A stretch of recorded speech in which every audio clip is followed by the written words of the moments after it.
যুদ্ধ প্রস্তুতি অনেক সময় যুদ্ধের দিকে নিয়ে যায়। কাজে যুদ্ধ প্রস্তুতি সম্বন্ধেও একটা ঘোরতর আপত্তি। কিন্তু এমন বিশ্বে আমরা বাস করি,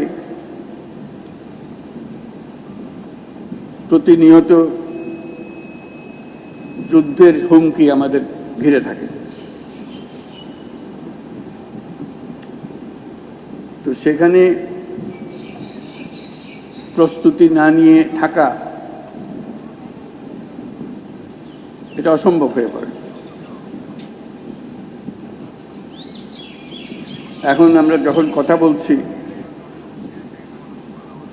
তখন আমাদেরই কাছে ভারত পাকিস্তান যুদ্ধ হই হই অবস্থার মধ্যে রয়ে গেছে। সকালের খবরে দেখলাম, হয়তো গুজব, আজকেই শুরু হয়ে যাবে যুদ্ধ।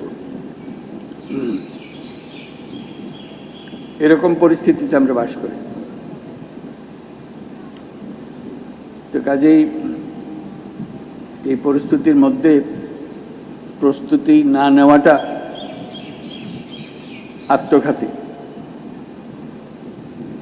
এবং প্রস্তুতি নিতে হলে আধা আধি প্রস্তুতির কোনো জায়গা নেই।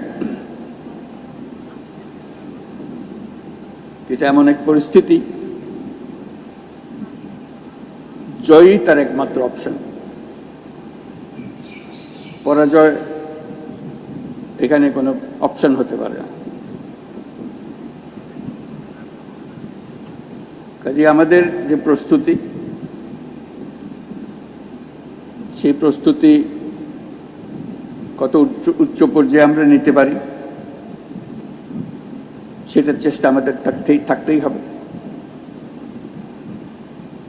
কিন্তু আজকাল যুদ্ধ এত ব্যয়বহুল একটা ব্যাপার, আর আমাদের অর্থনীতি এমন দুর্বল অবস্থায় আছি, এমনিতেই বাংলাদেশ মজবুত অর্থনীতি হয়ে গড়ে উঠতে পারেনি। তার মধ্যে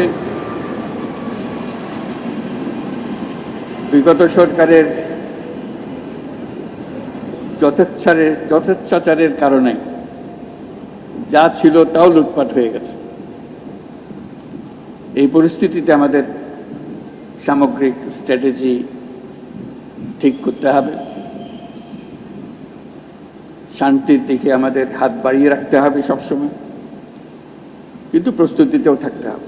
যার নামের আদ্যক্ষর দিয়ে এই কিলো ফ্লাইটের নাম করা হয়েছিল,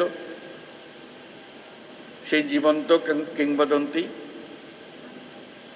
এবং মুক্তিবাহিনীর ডেপুটি চিফ অফ স্টাফ বীরোত্তম এয়ার ভাইস মার্শাল এ.কে খন্দকারের নামানুসারে সম্প্রতি এই বিমান ঘাঁটির নামকরণের মাধ্যমে আমরা তাকে প্রাপ্য সম্মান দেওয়ার চেষ্টা করেছি। বর্তমান বিশ্বের দ্রুত পরিবর্তনশীল প্রযুক্তির সাথে তাল মিলিয়ে চলার জন্য আন্তর্জাতিক মানসম্পন্ন প্রশিক্ষণ ও অনুশীলন অপরিসীম গুরুত্ব বহন করে। এই প্রেক্ষাপটে বাংলাদেশ বিমান বাহিনীর সদস্যগণ নিয়মিতভাবে বহুমাত্রিক প্রশিক্ষণ কার্যক্রম ও অনুশীলনে অংশগ্রহণের মাধ্যমে নিজেদের জ্ঞান ও দক্ষতাকে যুগোপযোগী করতে সদা সচেষ্ট রয়েছে, যা এই মহড়ার মাধ্যমে আমাদের কাছে স্পষ্ট হয়েছে।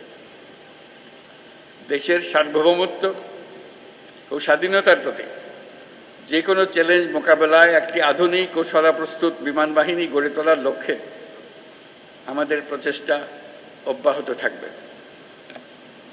বাংলাদেশ বিমান বাহিনী সময়োপযোগী পরিকল্পনা ও দূরদর্শী নেতৃত্বের মাধ্যমে সমসাময়িক ভূ রাজনৈতিক পরিস্থিতি ও কার্যকর আকাশ প্রতিরক্ষার পাশাপাশি বিস্তীর্ণ সমুদ্র এলাকায় নিশ্ছিদ্র নিরাপত্তা প্রদানের লক্ষ্যে কাজ করে যাচ্ছে।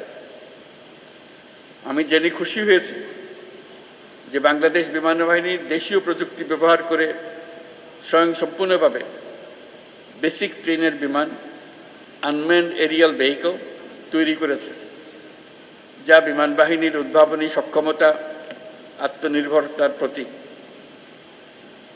বিমান বাহিনীতে ভবিষ্যতে অত্যাধুনিক যুদ্ধ বিমান, হেলিকপ্টার, পরিবহন বিমান, radar, surface to air missile, UAV সংযোজনের জন্য সরকার বিমান বাহিনীকে সর্বোত্তম সহযোগিতা প্রদান করবে।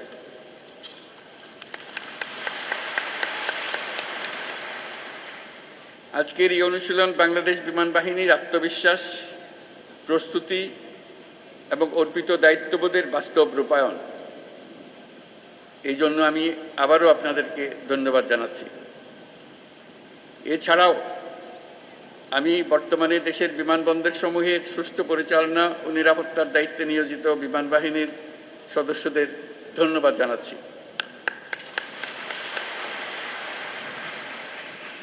পরিশেষে আমি বিমান বাহিনীর সকল সদস্যদের প্রতি যুগোপযোগী ক্ষমতা অর্জন, দক্ষতা অর্জন এবং পেশাগত কারিগরি সক্ষমতা বৃদ্ধির প্রতি অব্যাহত মনোযোগ বজায় রাখার আহ্বান জানাচ্ছি।